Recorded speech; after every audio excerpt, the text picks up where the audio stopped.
Jessica didn't break my heart with a confession or a fight. She broke it with a text from my best friend Ryan. Can't stop thinking about last night.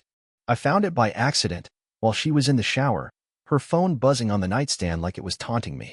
That was the moment I knew everything was over. My name is Daniel. I'm just a regular guy who thought loyalty meant something, who thought marriage was forever. Jessica and I met in high school. She was the girl everyone noticed, and somehow she noticed me.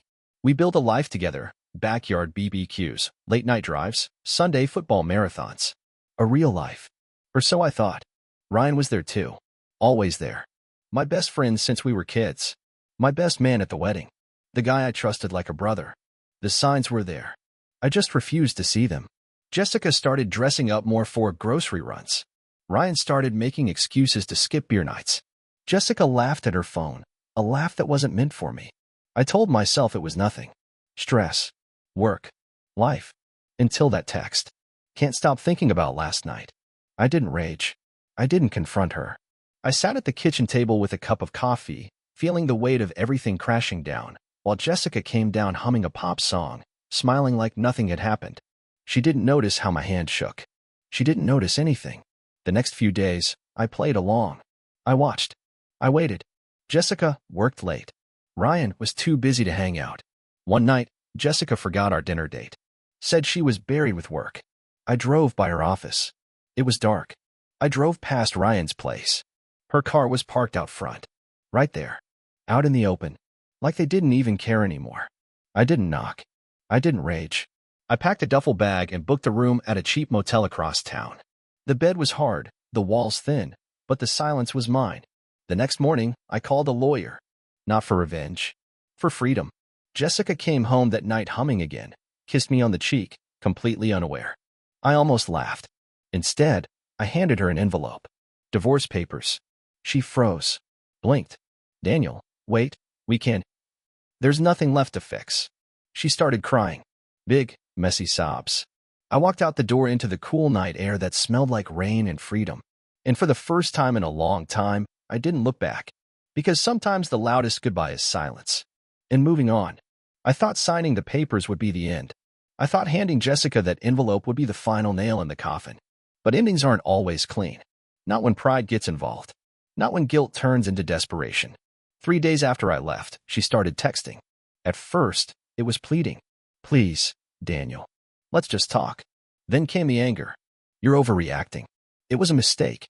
One mistake. Mistake. As if betrayal could be measured in single digits. I didn't respond. I was too busy untangling my life from hers, shutting down joint accounts, transferring the lease, canceling insurance policies. It was like dismantling a house while it was still on fire. Ryan tried too. He called once. Just once. I let it ring until it stopped and blocked his number without hesitation. You don't negotiate with traitors. A week later, Jessica showed up at my motel. No warning. Just a knock at the door, 2 sharp raps that made my stomach drop. I didn't want to open it. But curiosity is a hell of a drug. She stood there in the hallway, no makeup, hair messy, hoodie 2 sizes too big. A version of her I hadn't seen in years. Not the polished Jessica who used to spin excuses so easily. This was the real one. The one stripped bare by her own choices. She tried to smile. It cracked halfway through. Daniel, please. We have to talk. I leaned against the doorframe, arms crossed, saying nothing. I made a mistake, she said, voice breaking. You made a decision, I corrected, flat. Her eyes shimmered. Tears or anger, I couldn't tell. I didn't mean for it to happen. It just. You don't trip and fall into someone's bed, Jessica. She flinched like I'd slapped her. Good. Because every lie she told, every secret she kept, felt like a punch to my gut. I miss you, she whispered. The audacity. Jessica didn't miss me. She missed the life we built. The safety net she burned without thinking about the fall. You don't miss me, I said quietly. You miss the idea of me. The silence between us stretched so long I could hear the vending machine buzzing at the end of the hall. She wiped her face with her sleeve and sniffled. I'll do anything, she said. Therapy. Counseling. Whatever it takes. It was almost funny. She spent months lying, cheating, sneaking around behind my back. Now she wanted to save face. Not for love. For damage control. I stepped back and started closing the door. Daniel, please. She reached out, fingers brushing the wood. I paused. Looked her dead in the eye. You already did enough. The door clicked shut, and this time, I locked it. Not out of fear, out of finality. The next few weeks blurred together. Work, motel coffee, paperwork. Jessica kept texting long, rambling messages full of apologies and memories and promises. I didn't read them, deleted every one, blocked her number. Then came the emails. Then handwritten letters slipped under my motel door. At first, I was angry, then tired, then numb. Grief isn't always about losing someone you love. Sometimes it's about mourning the person you thought they were. Ryan faded out faster. He wasn't built for guilt. From mutual friends, I heard he'd bailed on Jessica a week after I served the papers. Coward. Snake. Exactly what I should have seen years ago. One night, sitting in the motel parking lot, eating cold takeout off the hood of my car, it hit me. I didn't just lose Jessica. I lost almost every memory tied to the life we built. Every Sunday barbecue. Every inside joke. Every lazy afternoon watching football. It was all poison now. All fake. And I could either drown in that or burn it all down and build something new. So I started making calls. Real estate agents. Storage units. Lawyers. A plan. A future. Not for revenge. For resurrection. Moving out was easier than I thought. I packed what mattered. Left the rest behind. The house wasn't a home anymore. It was a crime scene with good lighting.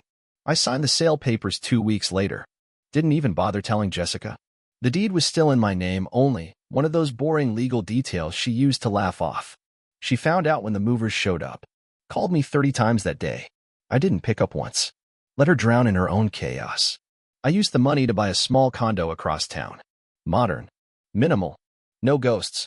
No echoes of her laugh bouncing off the walls. The first night there, I sat on the balcony, watching the city lights blink like lazy fireflies, and for the first time in months, I felt something close to peace.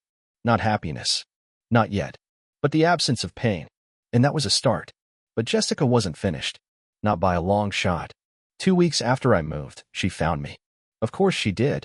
The woman who couldn't find the truth if it smacked her in the face suddenly became Sherlock Holmes when her lifestyle was at risk.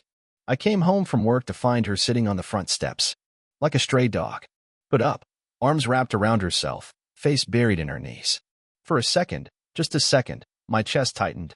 Old instincts die hard. I shook it off. Stepped over her without a word and unlocked the door. "Daniel," she said, voice hoarse. I turned. Looked down at her. She looked small. Broken. Exactly how I felt the night I found the text.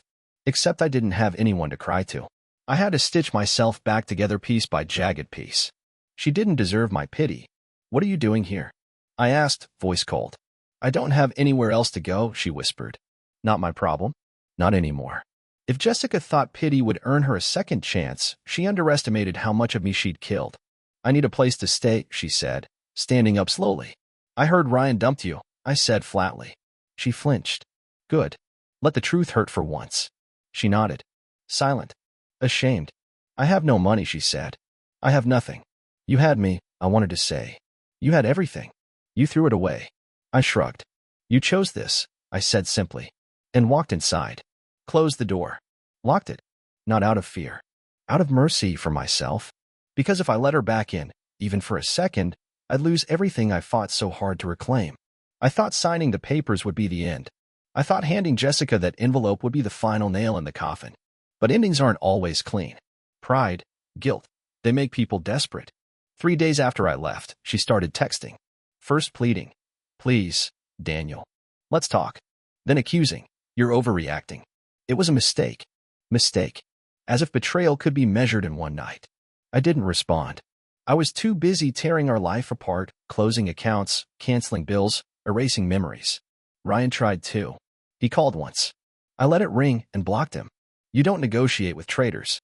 A week later, Jessica showed up at my motel.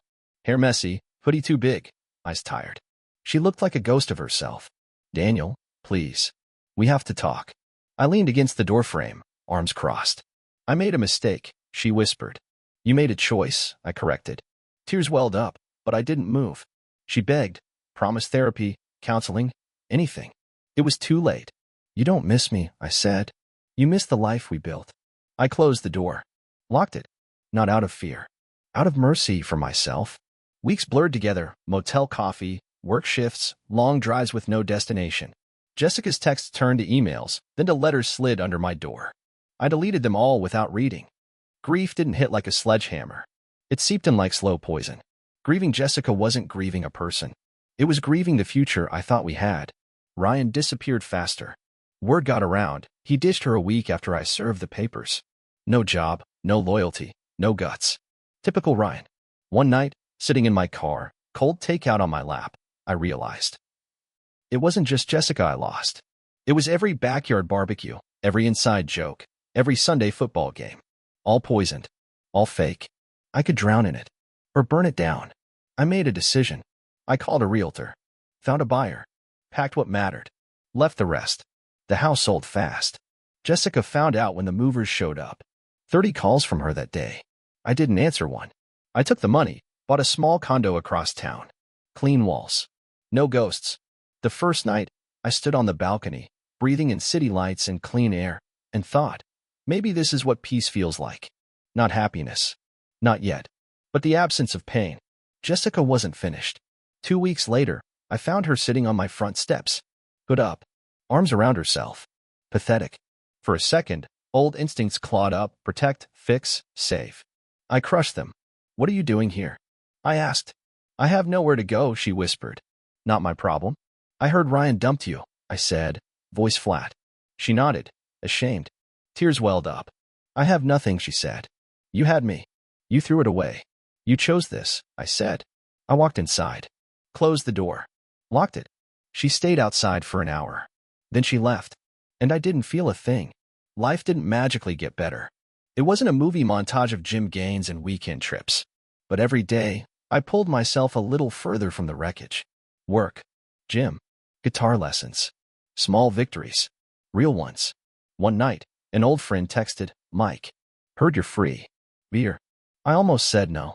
Almost stayed locked in my shell. But I said yes. We met at a dive bar across town. Sticky floors. Cheap beer. Loud laughter. To freedom, Mike toasted. I clinked bottles. Drank deep. For the first time in months, I laughed without it feeling like a lie. We didn't talk about Jessica until Mike leaned in, voice low. You know she's been asking about you? I didn't flinch. She's desperate. Jobless. No place to stay. I shrugged. Not my problem. Mike grinned. Damn right. A few nights later, I came home late and found her there again. Jessica and Ryan, both standing outside my door like stray dogs. Jessica's face was pale. Ryan's shoulders slumped. They looked wrecked. We just need a place to stay, Jessica said. Just for a few nights. I stared at them. Two people who tore my life apart now begging for scraps. You didn't mess up, I said. You made a choice. Jessica's lip quivered. Ryan stared at the ground. You chose yourselves. Remember. I opened my door. Walked inside. Closed it. They stayed out there a while. Then they left. Good. I didn't think about them after that. Didn't wonder where they went. Didn't care. I was too busy building something better. Weekends spent hiking. Evenings with music. Long drives with no destination, just freedom. No lies. No betrayal. No ghosts. Jessica became nothing more than a footnote in my story. Ryan, a ghost I stopped believing in. And me? I became someone I was proud of again. Freedom isn't loud. It's quiet. It's sitting alone with yourself and not feeling lonely. It's looking in the mirror and not seeing someone broken, but someone rebuilt. It's knowing you survived. Not because someone saved you. Because you chose to save yourself. Freedom wasn't just locking Jessica out of my life. It was letting myself out of the prison I didn't know I was living in. I started running again. Not to escape, to move forward. The condo transformed slowly. New furniture. New walls. No trace of her. One Friday, Mike texted. Come out, man. Get back in the world. I almost said no. But I said yes. The bar was loud and messy. Mike introduced me to people, old friends, new faces. And then Jessica walked in. With Ryan. They didn't see me at first. Sitting small in the corner, both looking worse than I remembered. Ryan unshaven. Jessica clinging to him like a drowning woman. I didn't feel hate. Or jealousy. Just relief. Because they didn't win. They just lost slower. Mike caught me freezing for half a second. You good? He asked. I nodded. Better than good. I turned my back on them and didn't look again. Later, walking to my car, Jessica was standing outside. Alone. She saw me, took a step forward. I didn't stop. Didn't slow down. Walked right past her like she was a stranger. Because she was. A week later, Mike's girlfriend introduced me to Claire. Nothing heavy. Just drinks after dinner. Claire was easy to talk to, smart, warm, real. No expectations. No pretending. Just two broken people learning to laugh again. I didn't plan to text her. But I did. Had a good time. Hope you got home safe. You too. Let's do it again. And just like that, something new began. Meanwhile, Jessica wasn't done clawing at the past. One random Tuesday. Daniel, I made a mistake. I miss you. I still love you. I stared at the message. Deleted it without replying. Not with anger. Not with triumph. With peace. Claire and I moved slow. Coffee dates. Walks. Late-night talks. For the first time, I wasn't waiting for the other shoe to drop. There was no pretending. No lies. No cold silences. Just two people who had been through hell and were finally walking into something real. Jessica became a ghost. No big betrayal. No dramatic ending. Just silence. The silence of choices made and consequences faced. One evening, Mike and I sat at a brewery. He raised his glass. You ever think about how close you came to staying stuck? I laughed. Every damn day. And I meant it. Because the truth is, leaving isn't the hard part. It's staying gone. It's choosing yourself even when the past bangs on your door, begging for another chance. Claire sat beside me, sipping her drink, sunlight catching her hair. Not perfect. Not a fairy tale. But real. Real was enough. More than enough. Freedom doesn't announce itself with fireworks. It comes quietly. A whisper. You made it. And this time, I didn't just survive Jessica's betrayal. I outgrew it. Life didn't transform overnight. Healing wasn't some movie montage of gym sessions and inspirational quotes. It was quieter. Slower. Harder. Waking up without that heavy weight in my chest. Going a whole day without checking my phone, expecting another desperate message from Jessica. Sitting alone in the condo, realizing the silence didn't scare me anymore. It comforted me. Claire didn't rush me. She didn't demand to be the center of my universe. She just was there. Steady. Kind. Real. We spent slow Sunday mornings making pancakes. Walks through farmers' markets. Evenings curled up on the couch with bad TV shows. No drama. No lies. Just peace. The kind I didn't realize I'd been craving for years. Jessica tried once more. Of course she did. This time, it wasn't a text. It wasn't an email. It was a letter. Handwritten.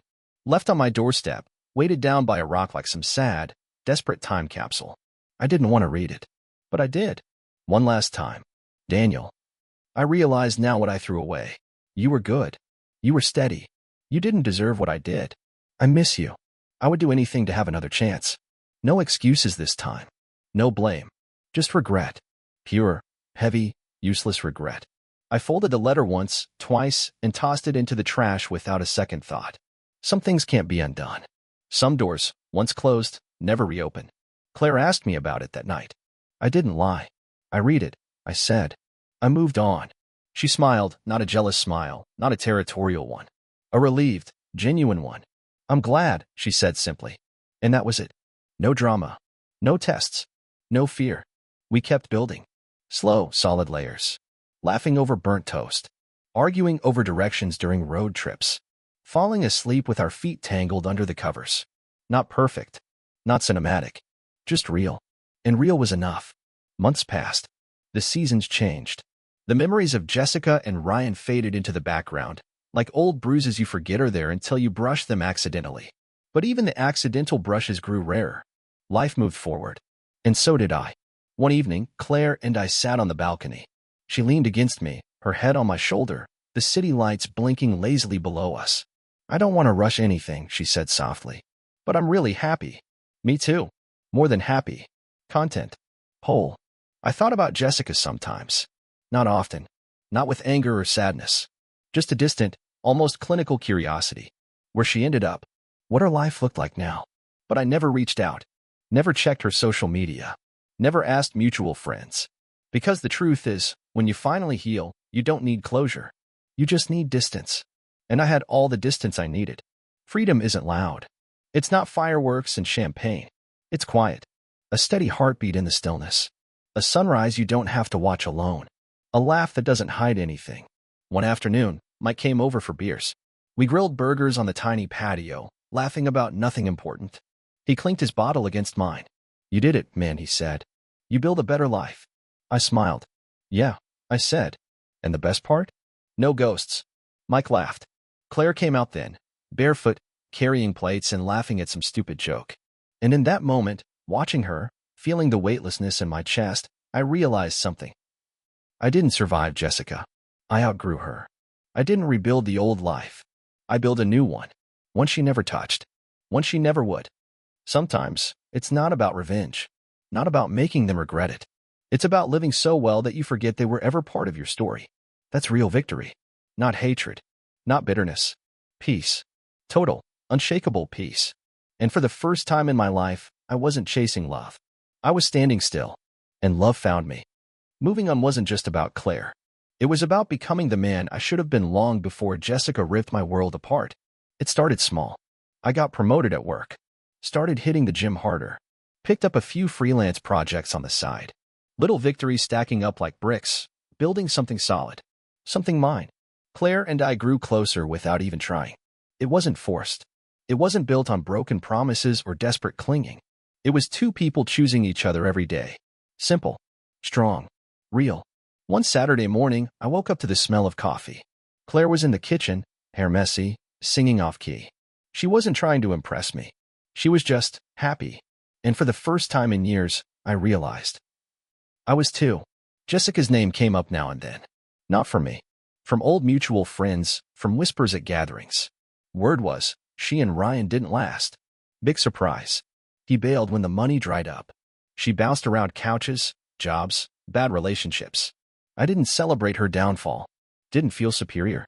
I just didn't care. She made her choices. And I made mine. Freedom wasn't just about living better. It was about living without fear. Without waiting for the other shoe to drop. Without wondering if I was enough. I was. Always had been. She just couldn't see it. But Claire did. And that made all the difference. One afternoon, Mike and I grabbed beers at the patio again. Same spot where he toasted my survival months ago. This time, it felt different. Stronger. Realer. You ever think you'll run into her? Mike asked casually. I shrugged. If I do, I do. No anger. No dread. Just acceptance. The past wasn't a monster hiding in the closet anymore. It was a story. One I'd already finished reading. A few weeks later, it happened. Not planned. Not dramatic. I was at a grocery store, grabbing last-minute stuff for dinner. Turned a corner. And there she was. Jessica. Thinner. Older. Worn. Her eyes widened when she saw me. She opened her mouth like she wanted to say something. Maybe apologize. Maybe plead. I gave her a polite nod. Nothing more. And kept walking. Because sometimes silence says everything words never could. I got back to the condo, set the groceries down, and Claire greeted me with a kiss and a smile. No drama. No ghosts. Just now. Just real. And that night, eating takeout on the floor, laughing about nothing important, I realized. I wasn't just free. I was untouchable. Jessica had wrecked me once. But she didn't get to define me. Didn't get to own my scars. Didn't get to be the last chapter of my story. That night, I wrote a list in an old notebook. Just 3 words at the top. What I want. Underneath. Peace. Loyalty. Joy. Honesty. Freedom. Things I thought I had before. Things I would never compromise again. Not for anyone. Claire curled up beside me as I finished. No questions. No demands. Just her presence. That was love. Not the desperate, dramatic kind. The quiet, steady kind that lets you breathe without fear. Healing isn't a straight line. Some days you still flinch at old ghosts. Some days you still wonder what if. But most days you just live. And that's enough. Freedom wasn't a prize I won. It was a choice I made every single day. And every single day, it got easier. Lighter. Better. Because the future wasn't something I feared anymore. It was something I finally believed I deserved. There's a difference between surviving betrayal and thriving after it. I didn't realize that until the opportunity came. A big one. Promotion at work. More money. More responsibility. More risk. Old Daniel would have hesitated. Would have doubted if he deserved it. New Daniel? He signed the papers the same day. No second guessing. No fear. Because when you rebuild from ashes, you know exactly what you're capable of. Claire celebrated harder than I did. She baked a crooked cake with "Congrats, boss," scrawled in shaky frosting. She dragged me out for cheap champagne and even cheaper pizza. It wasn't about the money. It wasn't about the title.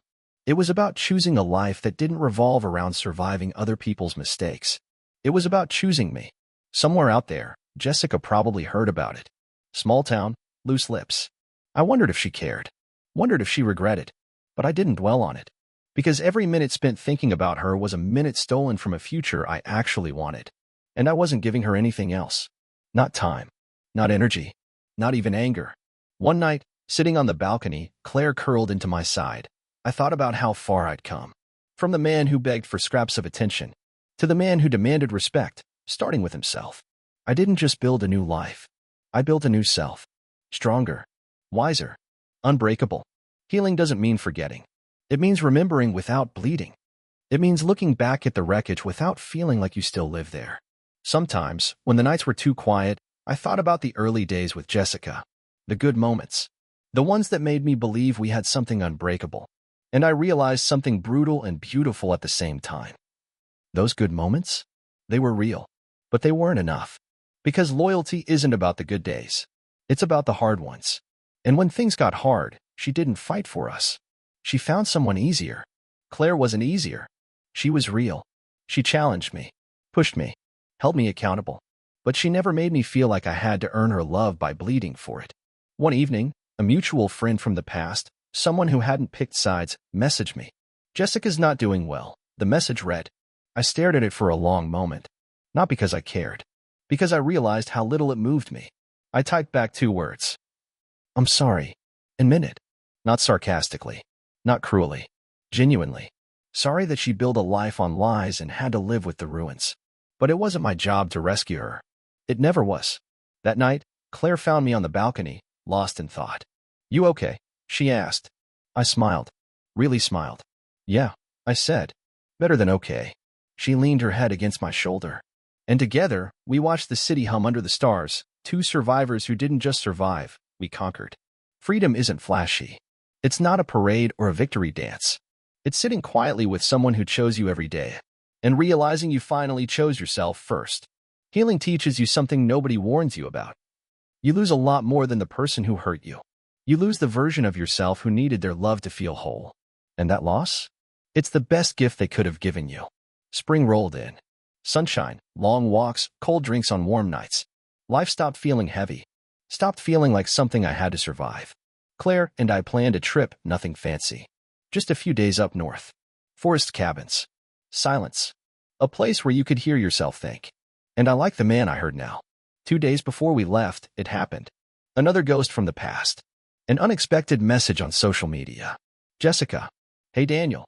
I know I'm the last person you want to hear from, but if you ever have a second, I'd like to apologize. Really apologize. No pleading. No manipulation. Just words." I sat with it for a while. Not out of confusion. Not out of hope. Out of curiosity. Was it possible? Was it possible she had finally learned something? Claire found me staring at my phone later that night. I showed her the message without a word. She read it. Looked at me. "You don't owe her anything," she said gently. And she was right. But part of me wanted to hear it. Not for closure. Not for her. For me. So I typed back. "I'm not angry anymore. I hope you find peace." Simple. Final.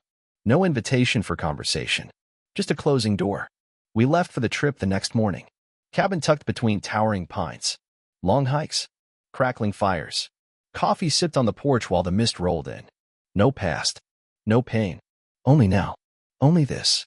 One afternoon, sitting by a quiet lake, Claire asked me, "Do you ever think about her?" I didn't lie. "Sometimes," I said, "but not like I used to." Claire nodded. No jealousy. No insecurity. Just understanding. She was a lesson, I added. An expensive one, Claire teased, nudging me. I laughed. A real, deep laugh that didn't taste like regret. We spent hours talking. About fears. About dreams. About things we wanted. Things we were still afraid to reach for. And for the first time, I didn't feel like I had to be perfect to deserve love. I just had to be honest. Later, watching the stars spread across the sky like spilled diamonds, I realized. The greatest revenge isn't moving on. It's moving up. Becoming someone so solid, so free, that the people who broke you couldn't recognize you even if they tried. Jessica would probably always exist somewhere in the dusty corners of my memory. A story without a happy ending. A chapter that taught me to write a better book. But she didn't own me. Not anymore. Not ever again. Freedom wasn't an accident. It was a decision. Every single day. To choose peace over chaos. To choose honesty over comfort. To choose myself over ghosts. And sitting there beside Claire, under a sky bigger than all our scars combined, I knew. I hadn't just survived the fire. I had become the fire. Somewhere along the way, Jessica stopped being a scar. She became just a story. A story I didn't need to retell anymore. Claire and I returned from the cabin trip lighter somehow. Not because the world had changed, but because I had. The weight wasn't mine to carry anymore. The guilt, the anger, the need to understand why. Gone. Replaced by something simpler. Peace. Life picked up speed. Work was good. Friends were better. Claire and I talked about moving in together, not in a desperate rush, but as two people choosing to build something real. One quiet Sunday morning, she sat across from me at breakfast, hair messy, hoodie oversized. And it hit me. This was it. The life I used to dream about. Not perfect. Not dramatic. Just real. Honest. Whole. Jessica's chapter felt like a different lifetime. One I could remember without bitterness. Without pain. A few months later, the universe tested me one last time. An old mutual friend invited me to a barbecue. I almost declined. Then thought, why not? I wasn't hiding anymore. The backyard was full of familiar faces. Laughter. Clinking beer bottles. The smell of burgers on the grill. Normal. Simple. Safe. Until she walked in. Jessica. Alone. Looking older. Tired. Worn. Not broken. Not tragic. Just human. She caught my eye across the yard. Froze for a heartbeat. Then looked away. No scene. No desperate approach. Just silent acknowledgement. The past passing by in real time. Claire squeezed my hand under the table. I squeezed back. A silent promise. A silent victory. Jessica didn't approach me that day. And I didn't approach her. Because some stories don't need an epilogue. Some endings are better left unsaid. Later, driving home, Claire asked, was that weird for you? I shook my head. Honestly? No. And it was true. Seeing Jessica didn't hurt. Didn't stir up old wounds. Didn't make me question the choices that led me here. It just reminded me of how far I'd come. How much I'd grown. Healing isn't about forgetting what broke you. It's about remembering who you rebuilt yourself to be after. Some losses aren't losses at all. They're just exits on a map you weren't meant to follow anymore. Jessica wasn't the love of my life. She was a detour. A wrong turn. A necessary mistake that taught me how to navigate better. And Claire? Claire wasn't the reward for surviving Jessica. She was the reward for surviving myself. For choosing better. For being better. That night, as we lay in bed, Claire tracing lazy circles on my chest, I realized. The life I built wasn't revenge. It wasn't payback. It wasn't a monument to pain. It was mine. It was real. It was free. And no one could take that from me again. Winning isn't always loud. Sometimes it's silent. Sometimes it's just waking up one morning and realizing you haven't thought about them. Not once. In days, weeks, months. And when you do remember, it doesn't hurt. It doesn't even matter. Claire and I moved into a small house on the edge of town. Nothing fancy. 3 bedrooms. A backyard. A battered old oak tree that dropped leaves like confetti in the fall. Perfect. Not because it was big. Not because it was impressive. Because it was ours. Built from honesty. From late nights and early mornings. From choosing each other over and over again without games, without fear. One afternoon, unpacking boxes, I found an old photo album. One from the Jessica years. My gut didn't twist. My chest didn't tighten. I flipped through it like a stranger thumbing through someone else's memories. Good times. Bad choices. Lessons learned. I closed the album. Placed it in a storage box. Not out of anger. Out of peace. Healing doesn't erase the past. It just strips it of its power. Claire called from the kitchen. Something about needing a hand with dinner. I smiled, set the box aside, and went at her. Because life wasn't happening back there, trapped in old photographs. It was happening here. Now. With her. Months passed. We traveled. We fought sometimes, small fights, the kind that happen when 2 stubborn people share a roof. But the fights ended with apologies, not silence. With hugs, not slam doors. We built traditions. Sunday pancakes. Saturday hikes.